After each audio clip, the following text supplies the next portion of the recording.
Hello and welcome. I'm Corey Buckta with the City of Wichita Office of Community Services. Here with me today are Park and Recreation Director Troy Houtman and Management Fellow Adam Nebenzahl to answer questions and provide information regarding the proposed tree policy for the City of Wichita. Troy, Adam, thanks for being here today. Pleasure. My first question is, why do we need a formal tree policy? Well, that's a really good question, and let me tell you a little bit of background as well. First of all, let's talk a little bit about trees, how important they are. And I'm just going to start off by saying Adam and I are probably some really big tree huggers. We really love trees. But the importance of the trees goes way beyond just providing shade, clean air, and there's so many other things. And I don't think I have to go through that because a lot of people really know the value of trees in our community. So we want to try to find ways of protecting them. Something that we've been working on and really thinking about for the past 2 or 3 years. Now, we've also had situations where we've been actually losing a lot of trees to disease. And when we have these trees, they become, when they die, they become a little bit dangerous. And so we've been actually removing more trees than what we've been able to plant. And that's because of drought, and that's because of disease, and because of old age. A lot of these trees were planted 50, 60, 70 years ago and have gone through their life cycle. So a tree policy is going to help us protect the trees, the healthy trees that we have right now. That's one of the things that we really want to focus on. And then as of recent, we had some construction projects that had some impacts on some healthy trees. Some of these trees had to be removed. So we don't have a whole lot in our tool bag right now to protect them, or even to get information out to the public about trees that are going to be removed. And then the last part of that is if those trees have to be removed, and sometimes they just do because they're going to be impacting a major water line, a major sewer line, for all kinds of particular reasons, we want to see if we can replace those trees and find other places where we can plant those trees if they don't fit in that location. So that is the whole idea behind this. We really want to find ways to protect our trees. And Adam is also putting some things together in regards to a heritage tree. And a heritage tree is a long living tree that has a long life span and probably hasn't met its lifespan yet, but we want to protect those large old trees. And so we got some ideas of how to take care of that. So there's a lot more to it than that, but that's just really the high level view of why we want to have a tree policy to protect some of our trees. And this is something we've been looking at for a while. Okay. Adam, I know you've done some work putting this together, and I know the tree policy is kind of long. What sorts of things are covered in the policy? Yeah, I think Troy touched on a lot of some of the aspects at a 30,000 foot level of what we're going to see here. But what the essence of this new tree policy really lays out is the tree survey, a main tree survey that engineering projects are going to have to commit to, as well as a tree canopy plan. So when engineering brings forward a project, they're going to have to add this added layer of identifying all the trees in the area of a project and surveying them. That means saying how high it is, what is the botanical name of the tree, what is the current location of the tree, as well as has these visual aspects. And the tree canopy plan will be, okay, so if a tree has to be removed, how is it going to be replaced? Where is it going to be replaced on the site? Or if it can't be replaced there, where is it going to be replaced somewhere else? Troy will be overseeing a new location or new locations that if an engineering project is unable to be planted, that they're able to move it to, say, Pawnee Prairie Park for a project that is happening on 47th and MacArthur. So that's just kind of a brief area of what that's looking like. We also will be mandating a specific amount of trees per unit acre.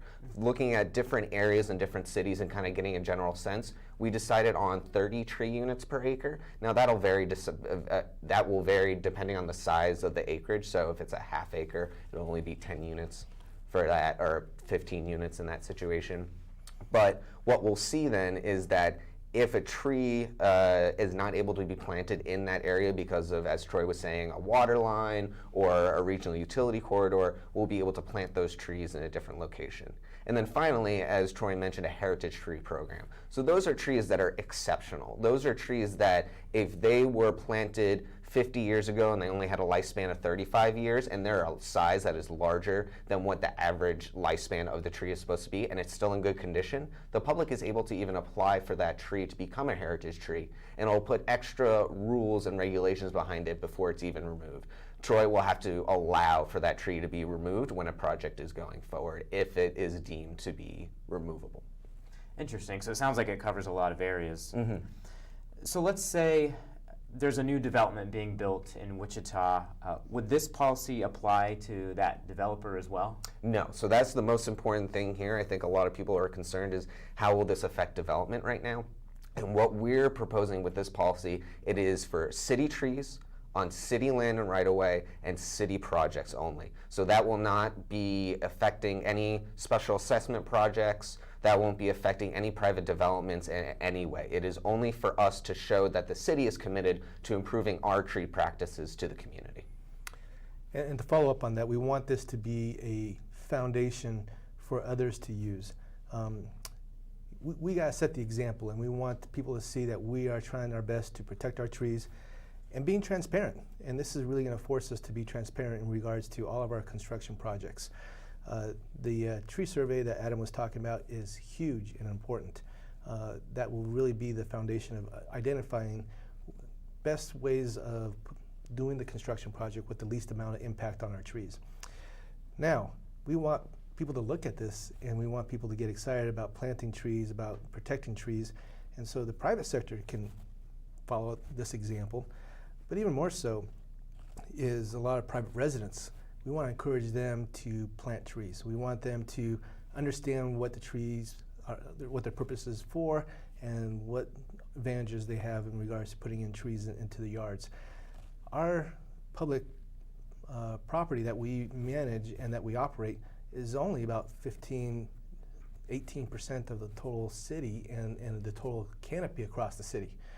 So we have an impact, and we're going to do our best to protect our trees, but we also need the private sector to do that as well. So we actually have a question on YouTube right now. Richard Ruth asks, and I think this goes along with what you're saying, can this be applied to private property as well? So like the tree in my front yard.